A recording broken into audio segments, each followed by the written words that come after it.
Hello everyone. I'm going to be making a pumpkin and butternut squash soup today. I've also roasted some pumpkin. I have some over here. And then I actually boiled this half of pumpkin with some other ingredients that you see in the pot. I have parsnip, onion, butternut squash, and part of a turnip root. So all of this is going to get blended. I'm going to add some rosemary, white wine, and a couple of other fantastic herbs in here. And then I'm going to be making a special addition to this soup. And I just came up with that idea, but I don't want to give it away. I want it to be a surprise. Um, excuse me, my voice has been going in and out lately, from being hoarse to normal. But anyway, excuse me for that. Let me get back to this soup. I have several other things going today that I'll be bringing to you. And I might throw in a bit of a surprise or two because I have so much pumpkin. I may end up coming up with some other type of pumpkin goodies for you all.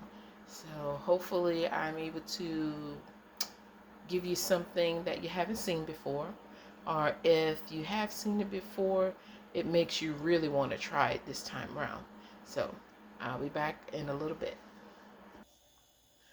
Okay, I've removed all of the solid ingredients, and this is what's left of what's going to be the base of the soup. So since everything was already boiled in this water, I just tossed in some pink Himalayan salt and a couple of black pepper corns in here because it already has the flavor of the pumpkin, the onions, the butternut squash, and the turnip. And this here is very flavorful by itself. So this kind of like helps me create more of a portion size without actually having to add anything that has a high carb count into my soup, because water, as we all know, it has no type of carbs or anything. So it's like by boiling everything and the ingredients has infused into the water, I can use this and make it a part of my soup, and it will definitely complement the soup because everything of the soup was boiled in this water.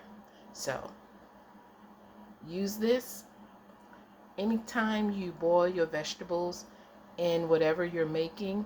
Save that for a good vegetable stock. If you've boiled a bunch of onions, some garlic, parsnips, carrots, whatever, save that because it's already flavored water. I mean, it's already been counted into your carb counts.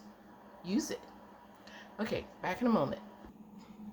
Okay, I have all the vegetables that was in the pot now in this blender, and I'm going to give everything a nice pulse and cream it together, and then I'll put it back in the pot, and then I'll show you what that looks like as well. Okay, I just poured in half of the broth, and this is what it's looking like so far. Still thick because of the vegetables that I chose. Now I'm getting ready to whip up the rosemary. And here I have some more of the broth, and I'm going to toss in a couple of more things, and then I'm going to whip that up, and then I'll add it to the soup here. Okay, this is the rosemary. Fresh rosemary is so powerful. This may not seem like a lot, but trust me, it is. And if it turns out that you don't think it's enough, then of course you can definitely add more. But for me, I think this is gonna be the right amount, So let's continue. Okay, that's what the rosemary look like, all blended up. Actually, I had to turn it on extract to get that particular way, and I had to also add in more of the broth to really get it to catch the few little leaves that were in there.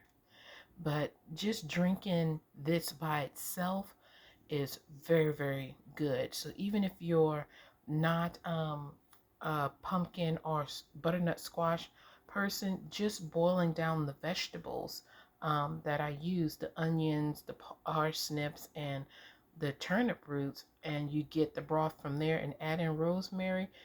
That's a powerful soup or broth as it is.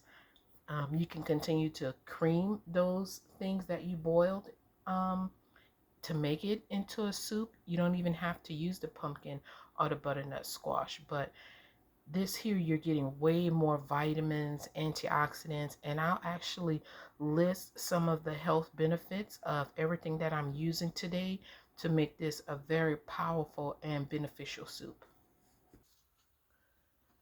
Okay, so far so good with the soup. Okay, so the soup is coming along very well. Now the other herb that I'm getting ready to add to the soup is called Chervil, and it's an awesome herb to add to anything basically. But you're getting manganese, magnesium, vitamin A, B6, vitamin C, as well as beta carotene, of which you mostly just hear about come from carrots, but it's also in this green herb here. And then other benefits that you will get from this is that it improves digestive health. It prevents the risk of diabetes. So, had I really paid attention when I was studying herbs in the very beginning, I mean, because there are so many herbs, you can't possibly study them all. This was one that I missed and that I didn't find out about until later on. But it improves the immune system. It also helps with bone health as well as anemia. And it's actually good for detoxifying the body. So you want a soup that's going to up your immunity, but actually detoxify impurities and other stuff out of it. Because as you go through the weight loss process, your body is, reforming itself. It's breaking down only to build itself back up. So you need to keep it strong. And this is one of the soups here that I make that's very good for that. All of my soups are full of herbs and spices. And I believe that when you lose weight and stuff, you should work on more than just the weight. It should also be about making the inside of your body just as healthy. I mean, because you're losing weight to make the outside, the physical, look good, but you want to also make sure you're building up the inside. I mean, because it really doesn't suits the purpose to lose weight and look good when you've torn yourself down so bad in the inside, and you become sick. So you been and lost all that weight and now you're sick. So constantly build yourself up from the inside and out as you're going through the weight loss process. Add this soup to your collection of other soups. I have 9 other soups. This makes soup number 10.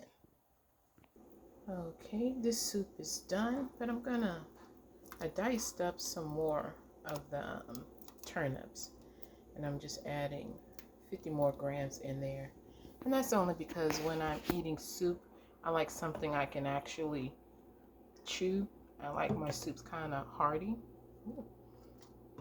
but this is not really a hearty soup, but at least ever so often, you know, when I pick up something on my spoon, I'll have something a little solid that I can actually chew.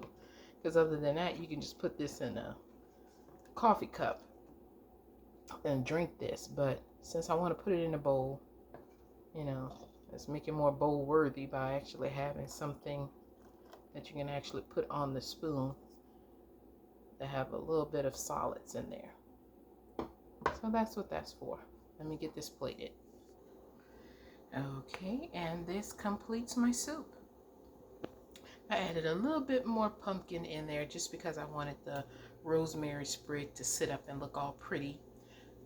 Presentation is everything. At least I think so. So if it looks good, it smells good, that's what make you want to taste it, and the taste should blow your mind. Well, I hope you all give this a try. If you want, you can add a dollop of um, cream in there like some people do, or make it a whipped cream and add in there and spread it out. Um, Whatever you want to do, make it your own.